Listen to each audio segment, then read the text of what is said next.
Harry Mays will join me in just a second here as we'll get his take and thoughts and have a little fun. It felt very like Jeff Garcia, Harry, like that whole Jeff Garcia story. I know you were probably very immersed in all those Garcia's got to stay, McNabb's got to go calls, right? I mean, this has a similar feel, doesn't it? Yeah, that was great. And I think that was back in '06, and I was doing a night show in Philly. And Jeff Garcia, you would have thought he was Rocky at that point in time. I think they made the playoffs, and I think ended up losing to the New Orleans Saints that year. But they beat the Giants. They beat the Giants in the first round, and then they played the Saints in New Orleans. Sounds very eerily similar. Yeah, totally. Because I guess that's where the Eagles would go if they survive Sunday in Chicago. So yeah, there are similarities to that, and it just seems like anytime you've got the backup quarterback, is the most popular guy in town, and Nick Foles has been tremendous. Don't get me wrong. It's bizarre in this day and age. Whenever you sort of support the other guy, people act like you're dissing the other guy, and that's not the case. It's just because I say Carson Wentz is the guy, they say, "Oh, you don't like Nick Foles." Yeah, it's not. You can't have any nuance anymore when you argue anything, much less sports. There's no question. You're either on Team Wentz or Team Foles. You can't like both, right? You're not allowed to. Yeah, and realize what each guy is. You know what I mean? Like, Nick Foles did something that was unprecedented last season. Could he do it again this year? Who am I to say he can't? I mean, he's already done it. Now, it's going to be tougher this year because they're on the road. Last year, they had those games at home. But, I mean, who am I to say that he can't go in there and recreate this magic that they've done the last 3 weeks? I mean, they went and beat the Rams. They beat a pretty good Texans team, came from behind to do that. And then they go down and take care of business against a bad Redskins team and shut them out. So they're a hot team right now. I know, no team really wants to play the Eagles. They're the defending champs. And, they seem to step up in other phases of the game when they've got number 9 under center. Now, the story, this is amazing. Like, you win your first Super Bowl, you can't top that story, especially in this city after 50-plus years of waiting and all the failures and the heartbreaks. That story almost can never be topped. Unless you do it back-to-back as the 6th seed. That's almost a better story. Oh, I know, totally. I mean, didn't the Steelers do it once as the 6th seed? I think that might have been the year they beat the Seattle Seahawks. They were the 6th seed that year. I think, what was that, in 2008? They beat the Colts on the road. I remember that, and I forget who else they beat to get there. But, yeah, I mean, it's been done before. I think the Raiders did it way back in the day. The Giants did it, absolutely, yeah.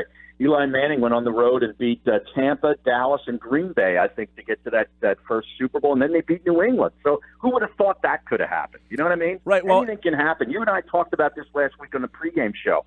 The NFL is nuts. Anything can happen. Just when you think you have it figured out, you absolutely don't. Never. And, it's like one of those things where the Bears – all right, so the Bears – opening night, you remember they had that big lead against the Packers, and then they blew it. But people were like, the Bears could have won that game. Right. And here they turn out to be this, surprise team. Now, Harry, it always feels like this happened last year. The Rams were the surprise team. They went from 5 wins to 12, and everybody was talking about the Rams, and then they lose at home to the Falcons in the first round. I feel the Bears are kind of that kindred spirit that what a surprise. The Bears are so much fun. This has been such a fun year. And then the NFL just punches you in the face in the playoffs where you're 1 and out. They have that feel to me.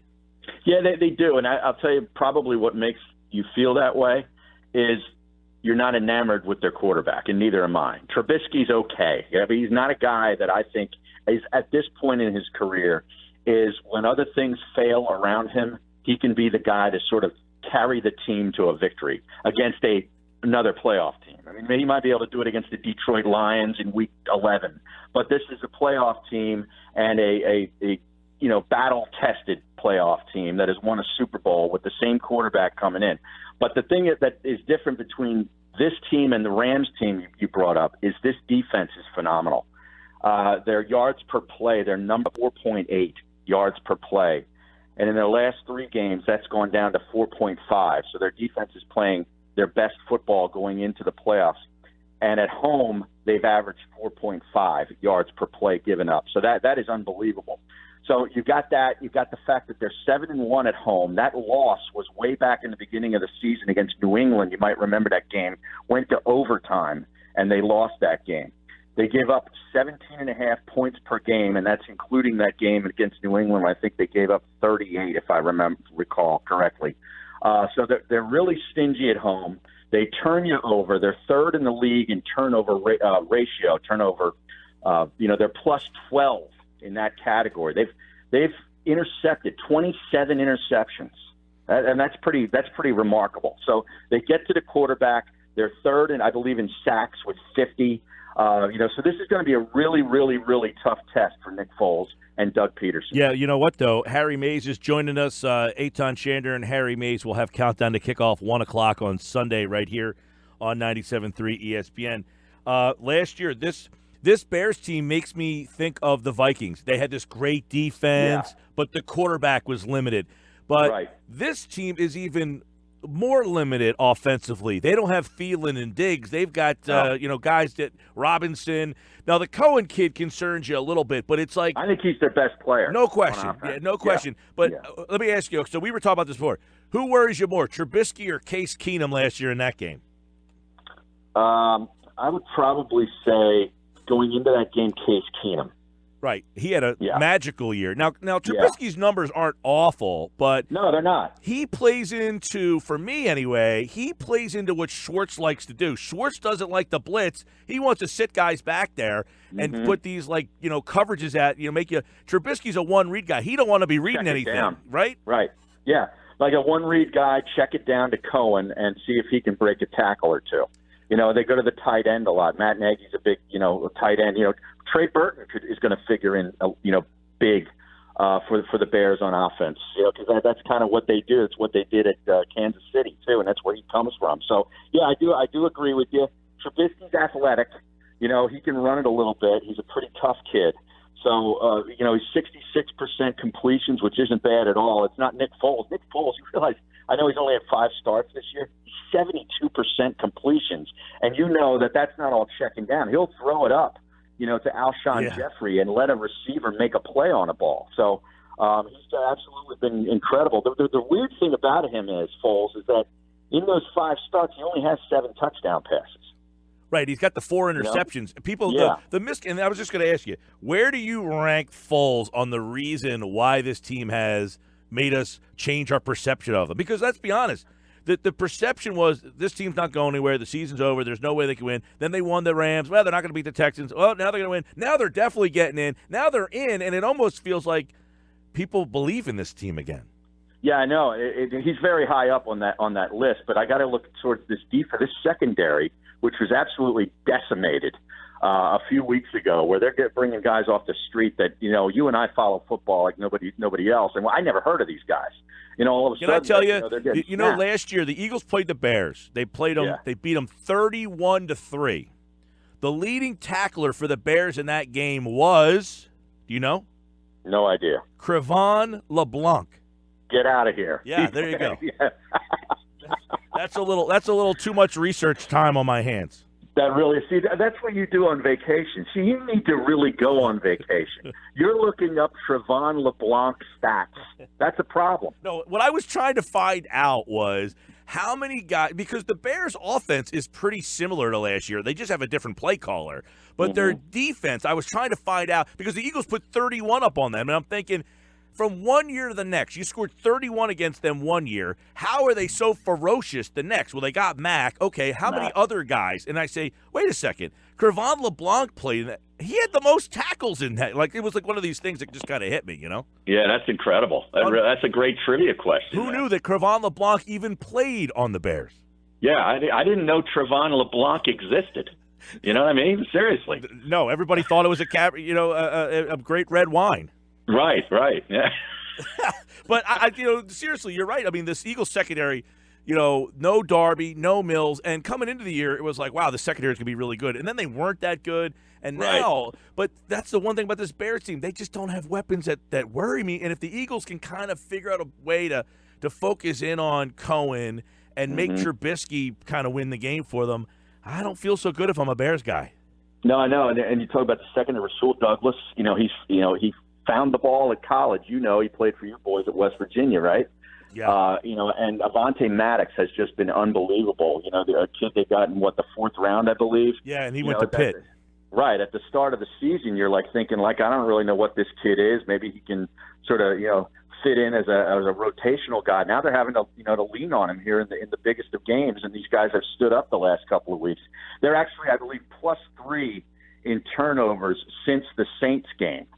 So, because the first 7, Philly? 8, 9, 10 weeks, they weren't forcing any turnovers, and that was one of the big differences between this year's Jim Schwartz. Oh, I agree with you. That's number one. That's number one for me, is the fact that people look at Foles, and he has been great. I mean, he's made plays. He hasn't had great – he had the one game, the Houston game, he was great, 400 yards, 4 touchdowns. But the other games, he hasn't been great, but he's made some plays. But it's the opportunities that – they've got more opportunities with him. Right. And some of that is – Aguilar is such an interesting guy because 3 years ago he was a boob. Get rid of this guy. He stinks. Yeah. And then last year, he, out of nowhere, he comes up with these, he didn't have great numbers, but he always seemingly made a play, like some sort of random play. He didn't do that at all this year, but now I feel like he's the guy making the random play again. No, you know what else is crazy about this matchup is it could come down to the field goal kickers, right? Cody Parkey on a slow, sloppy, could be a sloppy track, and they're not predicting rain, but that's always a slow track at Soldier Field, and I think they make it that way. They like it that way. Well, that's what Alshon Jeffrey was saying, that the field is terrible. Yeah, it is, and that's intentional. But this could come down to Elliott versus Parkey, and in that I got to take Elliott. Right, old Cody Parkey, who's here. I remember he was a savior for a while. That was one of those great trades. He got traded for David Fluellen. You remember that? That's right. That's great knowledge. And then he tore his groin, I believe. He shredded his groin. Right, and then they brought in Sturgis, who did the same thing. Sturgis has been hurt more time than any NFL player. Yeah, it's unbelievable. To be a kicker. So, this – okay, so the Bears have this great defense that we all think, and, again, it feels like the Vikings of last year. I remember talking about that game. It was, oh, my God, their defense is so good. Their defense is so good. They got overwhelmed in that game, and I feel like it just – I don't know. I think the Bears, I look back at their schedule. They beat the Rams a couple of weeks ago. Their other big win was at versus Seattle way back in week 2. Other than that, they don't got a whole heck of a lot of they got a lot of slop on that track. Yeah, they do. I mean, the Rams game was really impressive, though, because they totally shut down that offense. I think they held the Rams to 6 points that night. So that's impressive. But that just goes to show you what it's like going on the road, with a big-time offense. Defense at home, especially with that building, I favor the Bears' defense. I really do. No doubt. Nick Foles is going to have to make, three really big plays in this game in order for the Eagles to have a chance to win it. Isn't that and that's the big thing? Isn't that what he's been doing though? He hasn't had the great games, but he allows these. I feel that the offense just has more guys involved now. It's not just Ertz all the time. It's all right. Like we just said, Aguilar makes some random catch. Aguilar, when he catches the ball, he's so frantic with the ball. Once he catches it, it's almost like the thing's burning in his hands. Yeah, I know. He just starts catching and just starts moving like this. I mean, he's got a lot of speed with the ball in his hand. And then, Jeffrey just goes up and he just catches the ball over top of some random guy. I mean, it just feels – everything they do now feels like it's going to be successful as opposed to the first 14 weeks where it was like, when is the ceiling going to fall on top of our heads this time? Right, but here's the other thing, though. Doug has been really balanced with Foles in these last 3 games as far as run to pass. You go back and look even the first half. It's not like where they catch up with the running statistics because they pass to get the lead. He's been balanced throughout the game. The Bears are really good against the run. They're the number 1 defense against the run. But does Doug stick with it if they are unsuccessful and they're getting 1 and 2 yards a crack early on with the run? Does he get one-dimensional? That's something to really watch out for. Yeah, and in this on the opposite side, I was talking about this before you came on, Harry. Harry Mays is with us. He's going to be hosting Countdown to Kickoff this Sunday, 1 o'clock on 97.3 ESPN with Eitan Shander. They'll get you all ready for the game, Eagles-Bears, this Sunday. Jordan Howard, he's one of those old-school backs, 230 pounds. And if I'm Nagy, I am in the room and I'm saying, look, we are running Howard at this team all day. I got to wear that front four down. I don't care if I'm very successful, but I want to wear those guys down so in the fourth quarter, Trubisky's not, he can get – because Trubisky just wants one read. He just wants to get the ball and get it out. And if those guys are worn down, it's, hey, take 3 steps and get it out. And that means Howard can run at this team and kind of wear down that front four. That's what I would think if I'm the Bears' offensive philosophy because they're so limited. Yeah, I agree with you.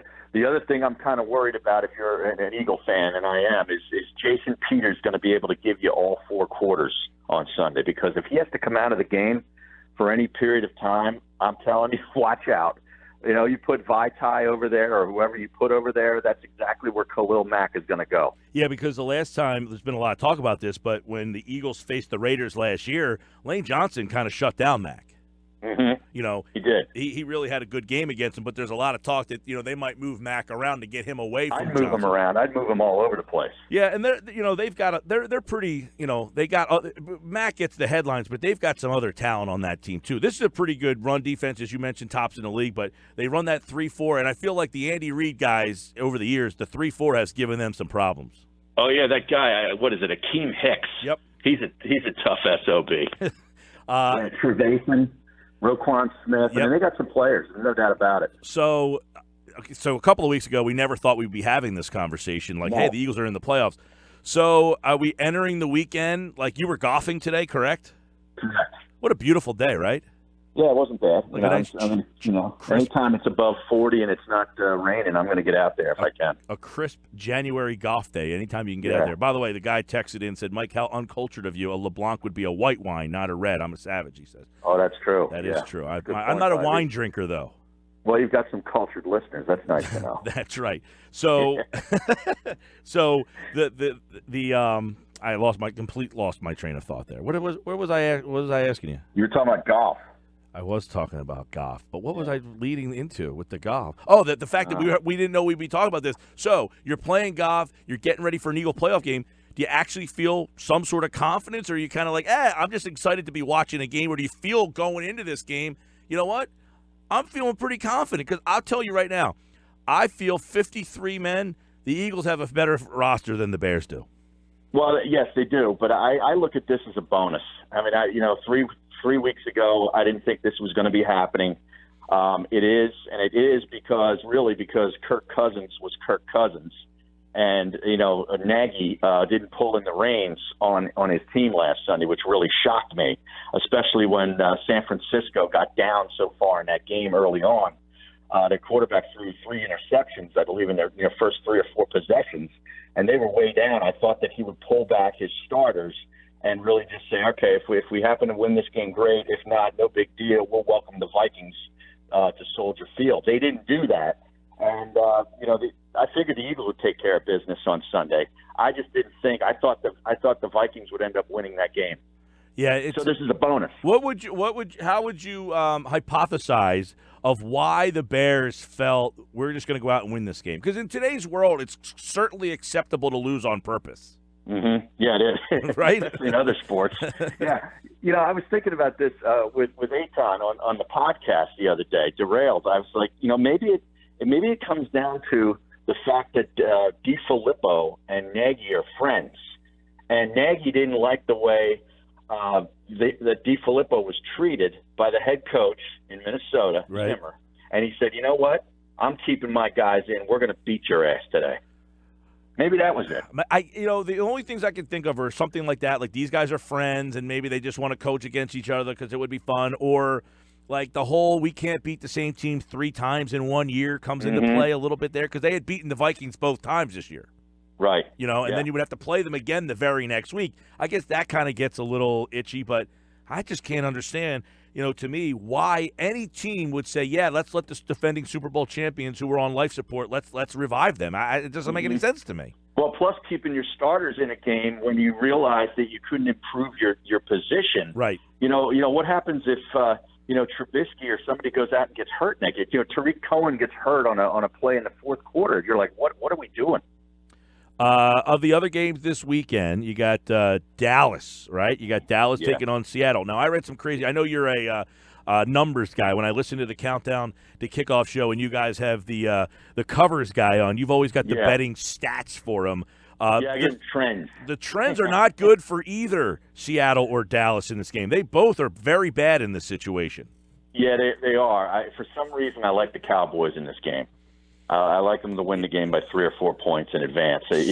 Seattle's not a very good road team. No, they're not. They're a different team on the road. Dak Prescott played a whale of a football game. I know we don't like to admit that against the Giants, without the running back. And really, that was another game where they had the starters in the game, most of them throughout the entire game. You're like, what's going on? But I think that kind of gave them a boost, the way they ended up winning that game. I think Dak will carry that through, and they'll beat Seattle. All right, that's the Saturday night game. You got that first game. Mm-hmm. ESPN's got the, Texans-Colts game.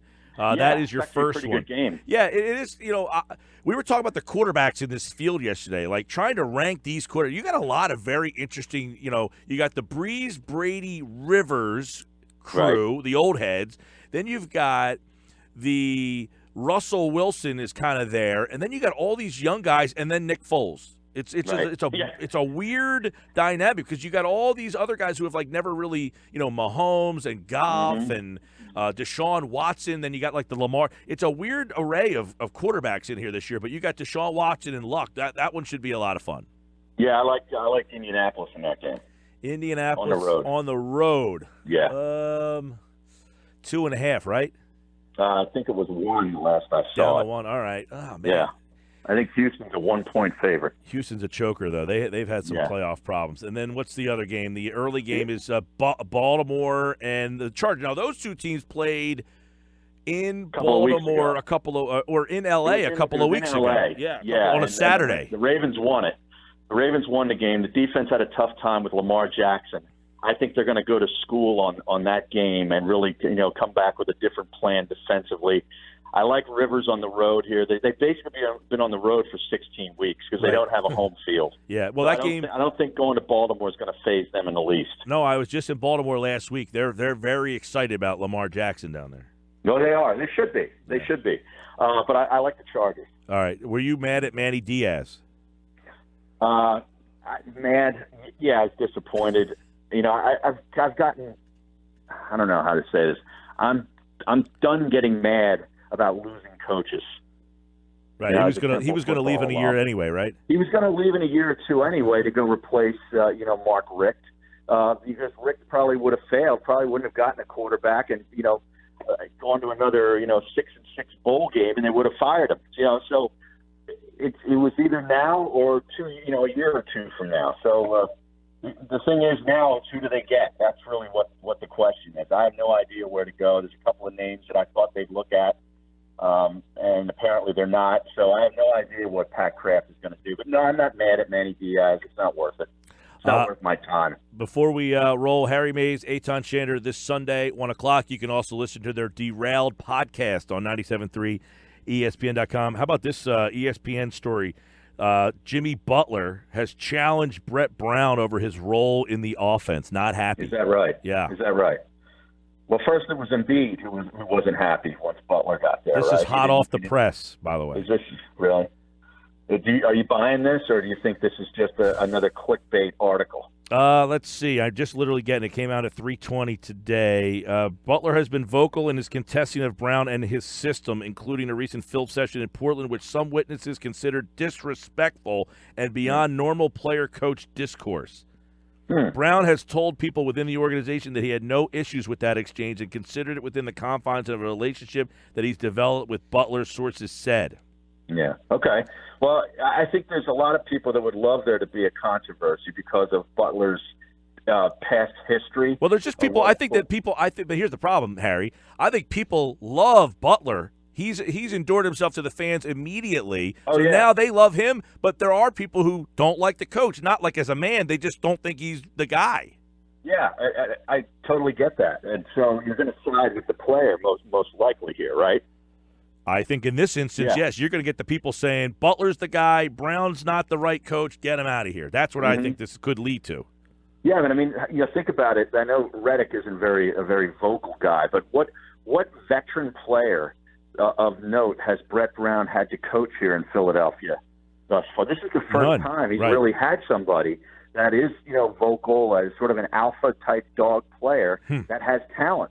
So, how does Brett Brown might have to adjust. This one will be interesting. Yeah, just literally got thrown to me here. Josh just sent this over to me. All right. Yesterday, Phillies got David Robertson, Manny, or Harper. Nice signing, but they got to get one of these guys. I prefer Machado, but something tells me that he's going to go elsewhere, and something also tells me that Harper's going to go elsewhere too. I think we're going to end up with nothing. Should the Flyers tank? Yes. Of course they should. Yes, they lose for Hughes. I saw. Oh, that's where I saw that text. Yeah, I put that out there this morning. I don't know if I'm the first. Probably not, but. Well, no, you're the only guy listening that knew who Hughes was. Well, all right. See, that's the thing. People think I hate hockey. I don't hate hockey. I just hate the way the Flyers play hockey. Exactly. Yeah. At Harry Mays TU on Twitter this Sunday, 1 o'clock with Eitan Shander. They'll have the countdown to kickoff. All right, my friend. We'll talk to you. Great stuff, Mike. Enjoy the weekend.